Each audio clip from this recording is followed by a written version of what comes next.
Yo, what's up, YouTube? This is Blitz5, and today's background gameplay is going to be of survival mode in Modern Warfare 3. I haven't really played this too much. As soon as I got the game, I obviously went right to multiplayer.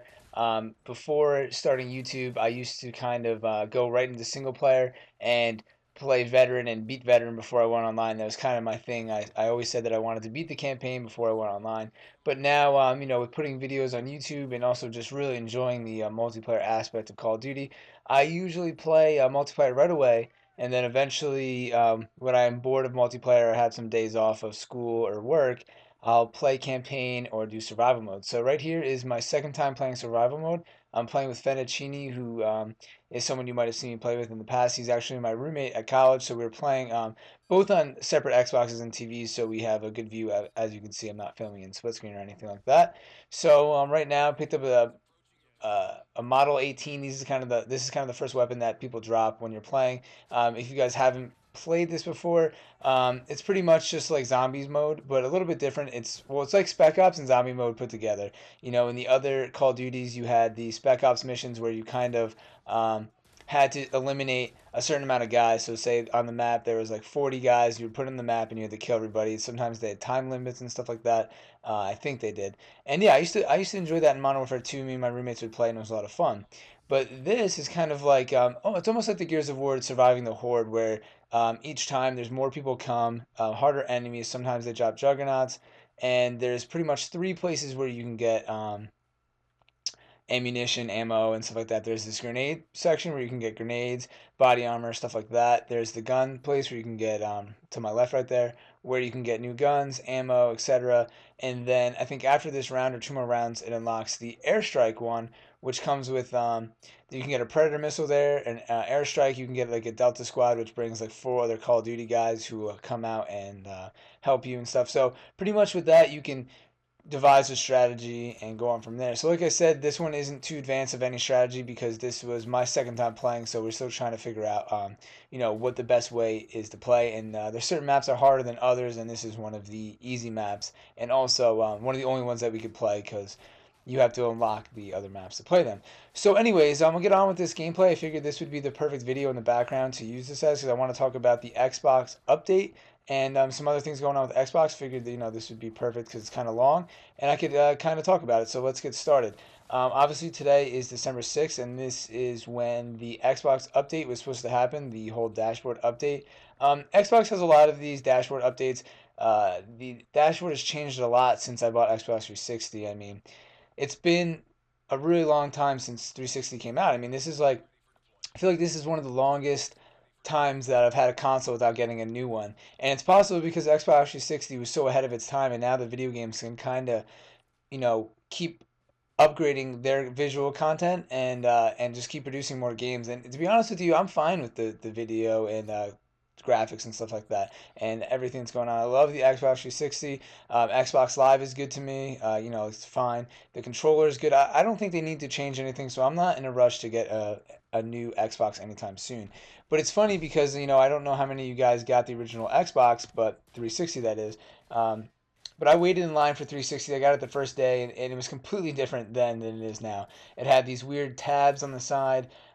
People were really focused on getting like backgrounds and paying for your background and getting different things, and you could pick like how your tabs worked, and there were so many different options, and so many people were obsessed with that because it was kind of the first console to bring you that kind of customization to your page. Before it was just the regular Xbox dashboard or PS2 dashboard and stuff like that. And then PS3 came out with the PS3 Home, which kind of, I guess, is different. I've never really used that before. I've seen some other people do it. But yeah, so it's just interesting how Xbox has changed so much. I mean, looking at the dashboard now, you would think that it's a completely different system. So it's good that they do that. It keeps it fresh, and I don't really mind when they switch it. I like the new Xbox One now, and it works for me. But anyway, so this update was supposed to happen today. They're making a bigger deal about this one because it's going to really focus on utilizing the things that have been added to Xbox, such as Facebook, Netflix, like Bing, all the Microsoft things. So as you can get on Facebook from your Xbox. If you didn't know that, now you know. You can get on Facebook, you can get on Netflix.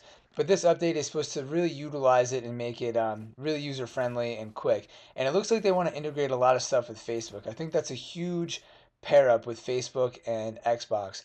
Um, I don't really know what my opinion is on Facebook. I like using Facebook, but I feel like I don't know where the future of Facebook is going to be. I've heard a lot of stuff that Facebook usage, I guess, Facebook usage has actually declined, and I don't know what they said the past couple of months or the past year, but it's declining, and that interests me because a lot of people get tired of the same old thing. MySpace, now it's Facebook. Who knows if Google Plus will take the spot of Facebook, or people who use Facebook, or people getting tired of social media.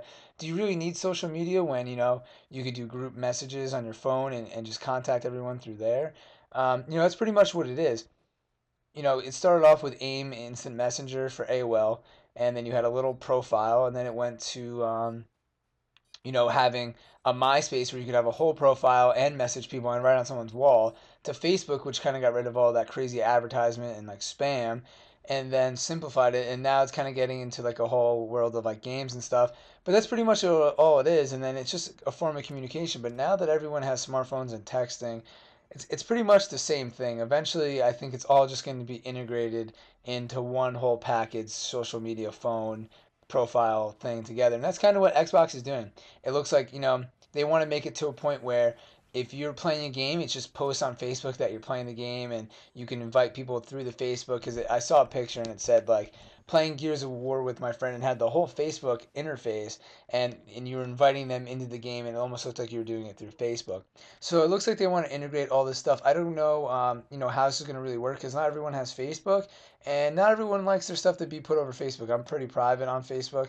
I used to not be, but now I kind of am. I don't really use it that much, and I don't like to post a bunch of stuff on there anymore. So I think it'd be weird, if everyone had all their stuff being displayed all the time. I don't like how Facebook likes to display like I'm doing this, or I'm at McDonald's right now. Like I don't really like that it does that. I think that if it's going to do that, then people really need to emphasize only being friends with people that they really are friends with. Because if you're gonna let people know that you're, where you're at and what time you're there and stuff like that, I feel like that's giving away a lot of information, stuff like that. And you never know what's going on with the internet, especially with if you guys haven't seen, I stay up to date with some of the commentators, being mostly White Boy, 7th Street, Woody's Gamertag, and X Jaws, mostly sometimes Wings of Redemption. But White Boy 7th Street had been robbed because he thinks because he had been he posted a video saying, he wasn't at home, and people, could easily find out where he lives probably, especially if they're friends from him before YouTube, or, maybe know where he lives,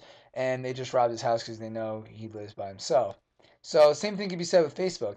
If you're like me and my family's on a vacation, someone you don't really know on Facebook sees that, they could rob your house, and it's just something to think about. But I'm getting a little off topic, but that's kind of what I wanted to do with this video. I kind of wanted to get off topic and just talk about some things, and my opinion of them, because like I said, I have plenty of time with this video. So back to the Xbox update. So they really want to integrate this all together, and the most important feature with this is going to be the voice action software, or whatever you want to call it. So kind of like the whole Connect thing, people always call it Siri. That really bothers me that people like are mind blown by the Apple Siri. Voice technology is like nothing new. In fact, it's super old. There's been stuff since I was in like middle school or high school that you could type into a mic, and it wrote it on Microsoft Word. I've seen people using that on their desktop computers forever. Yeah, it was probably really expensive, but this software is nowhere new. So when people get blown away by Apple's Siri, I know it understands. So maybe the functionality of it is a lot better. You can ask it a question, it'll answer you. But the fundamental of that technology has been around forever. Well, not forever, but for a long time. And I just feel like people, Uh, overreact to that kind of technology. It's not nothing that crazy. And Connect has been using that technology for a while, and Microsoft has been as well. So they want to make Connect really useful. They want to make it where you can say, I want to watch this movie, and Netflix will come up and you watch that movie. They want to make it, go on Facebook. I want to talk to Ray, and his page is going to come up. They want to make it where you could just go from that, say I want to play this video game, and that will happen. And that's going to be really cool. I think that's really interesting where video games and consoles are going. Um, Something that I think is interesting. I don't own Netflix, but I used to own Netflix, and a lot of people that I know own it. And I've been doing a report on Netflix in one of my stock classes, because Netflix is an interesting company, and their stock has had a lot of interesting stuff happen with it lately. But it's interesting to me because um, Netflix's business is so revolved around either streaming or getting the um, DVDs in the mail. And it's interesting because, a lot of older people aren't probably going to want to stream a movie because they're going to get it on their laptop, and some people don't like to watch movies on their laptop, or maybe their speakers or something like that. Or if you only have a desktop, then you don't really have too many options where you can watch that movie. So obviously, someone like me, I have a VGA cable. I can download a movie, get it off Netflix, get it off anything, stream it to my computer, and I hook up my VGA cable to any flat screen TV in our house, use an audio cable, and bam, it's on the TV. But some people don't really know how to do that. Some people don't have the VGA cable or the technology to do that, or they're not interested in learning how. So what's interesting is that when people have an Xbox, you can just easily stream off the Xbox and everything's there. So the Xbox and even like the PS3 and stuff, it's interesting how much of a tool this can be used. It's video games, you could Google search, get online, you can do movies, and it's just crazy how it's all coming together as one thing. And I really like that it's doing that. It's making it really efficient and I know, really awesome. And it's also helping video games become really mainstream. But I'm not really going to get into that. That's one thing that I won't talk about right now. That will be saved for another video. But along with consoles and stuff like that is the whole talk about cloud computing and consoles and what's going to be happening in the future. So actually, before I get into that, let's finish the Xbox update. So that's pretty much what it said. They wanted to combine all that stuff. I'm sure you guys probably have Googled it or have seen it. If not, you can check it out. It's pretty cool. So that update was supposed to come out today, but it got delayed. Probably something's going on. I don't know what's going on, but the Xbox delay update isn't happening, and YouTube isn't really working too well. So hopefully, I will be able to get this video up sometime today, but I've tried to post a video earlier and it wasn't working. YouTube was down. So who knows? I doubt they're related, but you never know. So moving on to like Xbox consoles and some stuff like that. There's a big talk that eventually everything's going to be kind of through the cloud. And this is kind of interesting. If you guys don't know what the cloud is the cloud is pretty much just like an online database. iPhone is using it now, and a lot of companies use it. It's not just one particular thing called the cloud. That's just kind of like what it's called, in whatever terms, in mainstream terms. And a lot of companies are using the cloud because it's it's easy to use. You just kind of subscribe to the thing. It's kind of like Netflix. Like you're paying Netflix to get to stream from their database, which is basically the cloud. Everything's online and you grab it off there. And there's a lot of companies that are doing that with like products and services for computers. Instead of you actually owning anything, it's kind of on the internet on a database, and then you pay a subscription fee a month and you get whatever you want. And this is really eliminating a lot of the cost of like sending it to somebody, having the actual item, and there's a lot of aspects to it, like from a business standpoint and from a customer standpoint. And a lot of people talk about it. Some of my teachers have talked in college because I take a lot of stock classes, like the stock market, and it's all about understanding businesses and where businesses are headed. That a lot of companies, especially video games, are going to be moving to the cloud. So they predict that, you're going to have a little tiny box, if even, it might just be through your computer, and everything is going to be downloadable through there. Kind of like how you can do it through PC and through Steam and through whatever that EA thing is called, Origins or whatever. I almost said oranges. You can buy like Battlefield 3 off Origin, just download it right to your computer instead of having to go out and buy the disc, and it's just there for you. So a lot of people predict that's where console gaming is going to go as well. Everything is just going to be downloadable. You're not really going to be going to a store to buy a game. The new Call of Duty is going to come out, and you're just going to download it right to your Xbox. Some people worry about this because it's going to really hurt the CD manufacturers, the DVD manufacturers, GameStop. Everything is kind of like revolved around that. But I feel like they could all adapt. Eventually GameStop will probably be like an Amazon type thing, or probably merge with one of those type companies and only provide things online and maybe have stores every very like not a lot of stores. It'd be very minimal, I would imagine. So it's interesting to see where the future is. I mean, you could really digress this into any kind of business or world aspect. It's so interesting to see how the internet is changing the way that we live and how we get information. Pretty much if you're not on the internet, your business is really in danger of, surviving. And it's just crazy. I can go on Amazon and buy pretty much everything off Amazon. The only things I don't like to buy off Amazon are things that I need to try on or things that I really want to see in person. So most of that stuff is usually like clothes or shoes because you don't really know what a shoe is going to look like or how it's going to feel in your foot unless you try it on. So it's just interesting because anything from like books to CDs to music to anything, you could pretty much get off Amazon and at a better price, get it quicker. The only downside is you have to wait for shipping. But if you're an Amazon Prime member, or if you're willing to pay, you could probably get it next day or in 2 days, anyways. So it's just interesting to see how all that is working and the future of GameStop and stuff like that. And then also at the same time, there's this whole thing going on with EA and you know the whole thing with the used games and how when I got Battlefield 3, if you guys don't know this, you didn't get this, or if you haven't played any of the recent Madden or sports games, when you buy an EA game, you have to pretty much sign up for their online, and then once you register for your online, it only has one thing for it. So like I bought Battlefield and I registered online with my Battlefield. So if I sold my Battlefield or I gave it to one of my roommates, they wouldn't be able to go online with it. They'd have to pay for an online registration code to get online.